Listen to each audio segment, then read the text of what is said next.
मार्कंडे ऋषि के बारे में। जो मार्कंडे मुनि थे, उन्होंने चिरंजीवी शरीर हासिल कर लिया था।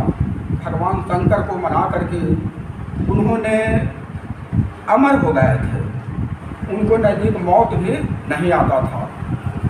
हम लोग भी इच्छा करते हैं और भगवान से प्रार्थना करते हैं कि हम लोग की भी चिरंजीवी शरीर मिले, जिससे कि जन्म जन्म तक और इस जन्म में भी मेरा नाम रोशन हो और जग के कल्याण के लिए हम लोगों ने भी कुछ करी। एक समय की बात है, उत्तराखंड में जो मुकुंडू नाम के मुनि रहते थे, और वह पत्नी के साथ है जो भगवान शिव का भजन किया करते थे, लेकिन उनको किसी प्रकार के कोई संतान नहीं था। वह भगवान शिव के मनाने के लिए रात दिन आराधना किया करते थे। बहुत दिन बीत गया, उसके बावजूद है जो भगवान शिव दर्शन दिए और भगवान ने अनुरोध किए कि तुम्हारा इस जन्म में पुत्र है ही नहीं, लेकिन अगर तुमने मेरा आराधना किया है पति पत्नी मिलकर और तुम्हारे पुत्र की अगर लालसा है तो मैंने तुमको दूंगा।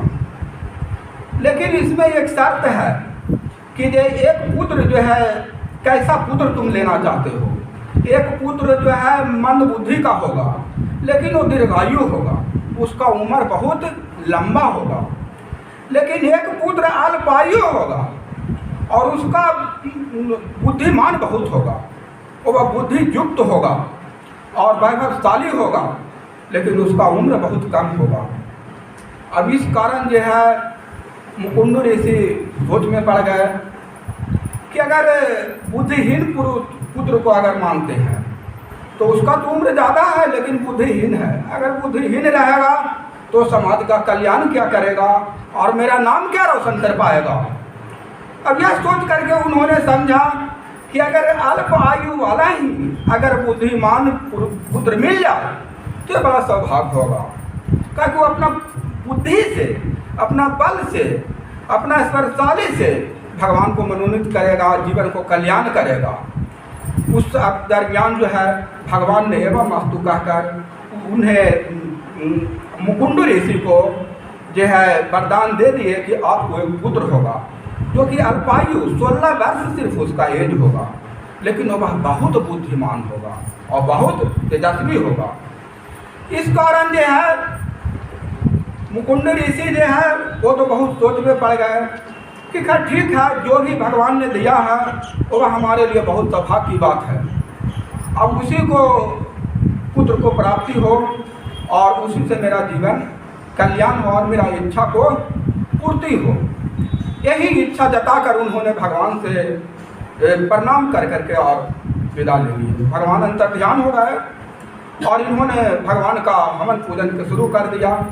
उसी दरमियान कुछ दिन के बाद एक पुत्र पैदा हुआ जिसका उम्र मात्र 16 वर्ष था और वह बहुत तेजस्वी पुरुष था, बहुत तेजस्वी और बुद्धिमान पुरुष था। समय बीतता गया, जैसे जैसे समय बीता, जब 16 वर्ष आ गया नजदीक तो उस समय मुकुंद ऋषि जो है बहुत चिंतित रहने लगे। तो उस समय मार्कंडे जी जिनका नाम था, उनका 16 वर्ष का जो पुत्र था थे, उन्होंने है जो पिता को देखे कि भाई पिता चिंतित क्यों है, इनका कारण क्या है। तो उनसे पूछे, जब कारण जाने तो कारण मुकुंद ऋषि ने बताया कि मार्कंडे तुम्हारा उम्र सिर्फ 16 वर्ष है, मेरे को संतान नहीं था, मैंने शिव जी का आराधना किया और शिव जी ने तुम्हें दिए, लेकिन तुम्हारा उम्र सिर्फ 16 वर्ष है और वैभवशाली तो तुम हो ही, गुणवान तो तुम हो ही, लेकिन कुछ दिन में तुम्हारा मृत्यु हो जाएगा। यह सोच करके उन्होंने दक्षिणी दिशा में समुद्र के निकट निकल गए और वहाँ पर कहें कि ठीक है पिताजी कोई बात, मैं निकलता हूँ, मुझे आशीर्वाद दीजिए। आशीर्वाद लेकर के और दक्षिण दिशा में समुद्र के किनारे निकल गए और वहाँ पर शंकर भगवान का एक तो मूर्ति बनाया मिट्टी का। अब वहाँ पर जो है मूर्ति बना करके और उन्होंने उनको आराधना करना शुरू कर दिया। उनमें लिपट गए और जो महामृत्युंजय मंत्र है, जो मंत्र का रक्षा करता है, वो ओम यम्बिकं यजामहे सुगंधि पुष्टिवर्धनम्। ओम यम्बिकं यजामहे सुगंधि पुष्टिवर्धनम्। उर्वारुकमिव वर्धनम् मूर्तो मूर्तितमातृतम्। उन्होंने महामृत्युंजय मंत्र का जाप करना शुरू कर दिया और महामृत्युंजय मंत्र की तरह ही है ओम भूर्भुवः स्वः पितुर्वरेण्यं भर्गो देवस्य धीमहि धियो यो न प्रचोदयात्। ये भी सूर्य भगवान का जो है गायत्री मंत्र जो है, लेकिन ये भी बहुत तेजस्वी मंत्र है। ये भी जो है इसका भी कभी कभी उच्चारण करते थे और साथ साथ महामृत्युंजय मंत्र का जाप करते थे। और इस जाप के प्रभाव से उन्होंने जय जाप करते रहे और जाप करते समय जमराज आ ही गया।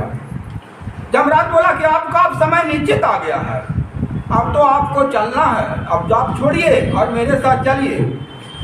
लेकिन मार्कंडे ने कहे कि मेरा उम्र तो सिर्फ 16 वर्ष है ही, वो तो ठीक है, आपको साथ चलना भी मुझे ठीक है, मुझे समय सिर्फ एज ही 16 वर्ष का मिला है, लेकिन मुझे भगवान का महामृत्युंजय मंत्र स्रोत का जाप करने दीजिए, कुछ समय कर लेंगे, उसके बाद हम आपको साथ चलने के लिए तैयार हैं। लेकिन उन्होंने माना ही नहीं, उन्होंने नहीं माना कि नहीं, हम तुमको स्रोत करने नहीं देंगे, तुमको समय अब हो गया है, अब मैं जमराज हूँ, काल हूँ, तुमको तो चलना है। लेकिन अब इस हालत में वो क्या करेंगे, पूरा जोर से है जो शिवलिंग को पकड़ लिए है जो मार्कंडेय ऋषि, और पकड़ करके भगवान को ध्यान करना शुरू कर दिए। उसी समय है जो वो खींचना शुरू कर दिया जमराज जो है, उसी समय है जो भगवान शंकर भोलेनाथ है जो उपस्थित होकर के और चरण से उसको पैर दे मारे जमराज को। जमराज फेंकाया, डर गया और वो भागा वहाँ से। जब भगवान का आशीर्वाद ही है, भगवान भोलेनाथ का, और भगवान भोलेनाथ के ही जो ये जमराज काल तो वही है, भगवान भोलेनाथ ही है, भगवान शंकर ही महाकाल है, वही है, वही जीवन देते हैं, वही पालन करता है। और साथ साथ है जो काल रूपी भी, जो कि जो जैसा करता है उस अनुसार उसको सजा भी भगवान भोलेनाथ दे देते हैं। तब उस अनुसार भोलेनाथ वहाँ पर आए और जमराज को भगा करके, मार करके, और जो है मारे नहीं, भगाए वहाँ पर से। और भगाने के बाद जो है इनको चिरंजीवी होने का, दीर्घायु होने का वचन भोलेनाथ दे दिए कि तुम्हारा इच्छा से मृत्यु हो सकता है, लेकिन ऐसे मृत्यु नहीं होगा। अब इस कारण जो है मार्कंडेय ऋषि इतना विख्यात हुए कि हो सकता है अभी भी वो जीवित हैं, हम लोग देखे नहीं हैं, लेकिन वो अभी भी हिमालय पर्वत पर या कहीं पर वो रहते हैं और वो अभी भी जीवित हैं। वो सोचिए कि बहुत द्वापर जो हुआ था, रामावतार हुआ था, कृष्णा अवतार हुआ था, उसके पहले की ये बात है। जिस समय वेद पुराण की रचना हुई थी उसके बाद इनको हुआ था, जन्म हुआ था। तो उस समय जो है इन्होंने अभी तक जीवित है। जब कृष्णा अवतार हुआ था तो कृष्णा अवतार के समय भी जो है इनका पक्ष में कई एक बार मिले थे पांडव से कि भाई तुम लोग 14 वर्ष जंग उनको वनवास मिला था पांडव को कि 14 वर्ष से जो भटक रहे थे। तो उस समय मार्कंडेय ऋषि वहाँ जाके 2 बार मिले और नीति बताए और नीति के अनुसार चलने का अनुरोध किए और देखिए महाभारत में वो विजय हुए। कृष्णा जी भी जो भगवान कृष्णा भगवान हुए, उन्होंने भी उनका पूजन किए। गुरु थे, महागुरु थे, चिरंजीवी थे। भगवान भोलेनाथ का आशीर्वाद था। जिनको भगवान भोलेनाथ का आशीर्वाद रहेगा उनको तो सब लोग पूजा करेंगे। भगवान विष्णु का अवतार कृष्ण भगवान थे, वो भी उनको पूजा किए। रामावतार में जब शादी हो रहा था राम का, तब उस समय अयोध्या में जो है वहाँ पर भी मार्कंडेय ऋषि गए और वहाँ पर है जो भगवान राम, उनको भी पूजन किए, मार्कंडेय ऋषि को भी पूजन किए। तब मार्कंडेय ऋषि अमर हो गए, भगवान का ध्यान कर करके और भोलेनाथ के ध्यान कर करके वो वह अमर हो गए। लेकिन उन्होंने हमेशा भगवान से प्रार्थना करते रहते हैं और मांग करते रहते हैं कि भगवान हमको कभी नहीं भूलना, हमको कभी नहीं भूलना। मैं तो आपका हूँ, मैं आपका भजन करते रहता हूँ और आपका ही स्मरण करता हूँ, इसलिए आप हमको कभी नहीं भूलिए। उस पर हमेशा भजन गाते रहते हैं। मार्कंडेय ऋषि भजन क्या करते हैं कि जब तक सांस चलेगी मुझको, जब तक सांस चलेगी मुझको दर पे बुलाना,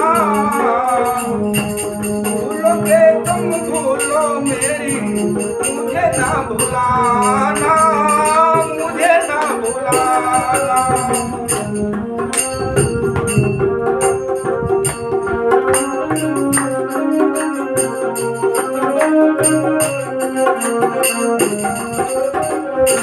जब तक सांस चलेगी मुझको दर पे तुम बुलाना, भूलोगे तुम भूलो मेरी मुझे ना भुलाना, मुझे ना भुलाना।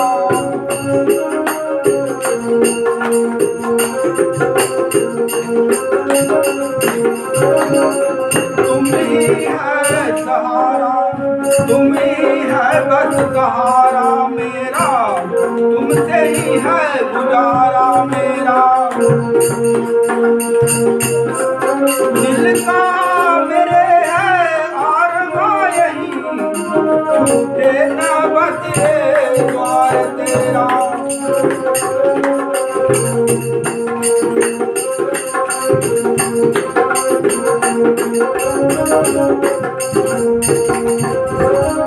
जब तक सांस चलेगी, जब तक सांस चलेगी मुझको दर पे बुलाना, भूलोगे तुम भूलो मेरी मुझे ना भुलाना, मुझे ना भुलाना।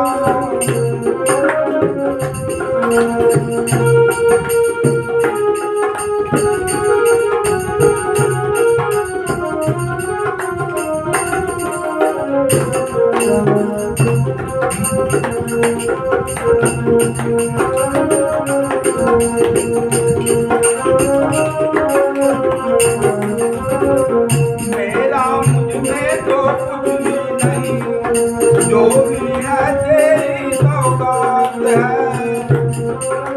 मेरी आंखों में जो नमी है तेरी कृपा की बरसात है।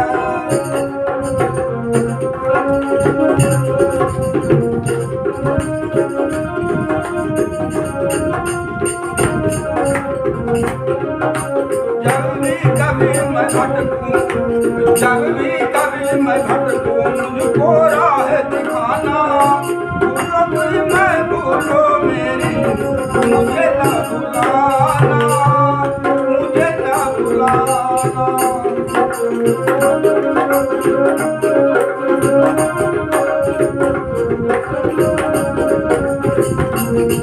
भूलो पर तुम भूलो मेरी मुझे ना भुलाना, मुझे ना भुलाना।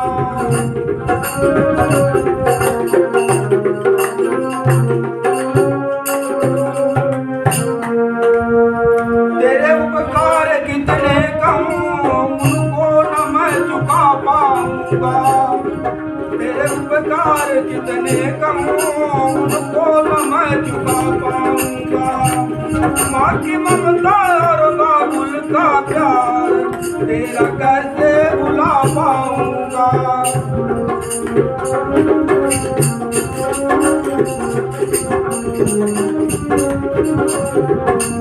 मुझसे निभा न चाहे, मुझसे निभे न चाहे, पर तुम मुझे निभाना, पर तुम मुझे निभाना। भूलोगे तुम भूलो मेरी मुझे ना भुलाना, मुझे ना भुलाना।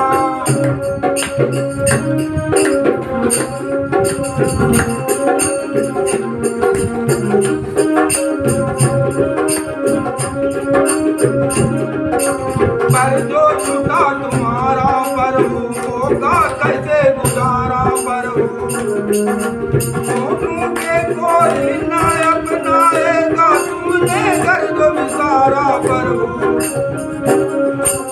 तुम बिन पड़े तो जीना वो दिन नहीं दिखाना, तुम बिन पड़े न जीना वो दिन नहीं दिखाना।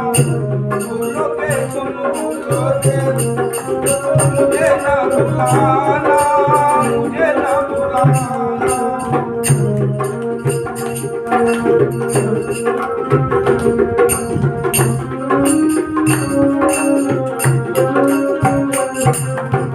जब तक सांस चले मुझको दर पे बुलाना, जब तक सांस चले मुझको दर पे बुलाना। भूलो के तुम भूलो मेरी, मुझे ना भुलाना, मुझे ना भुलाना।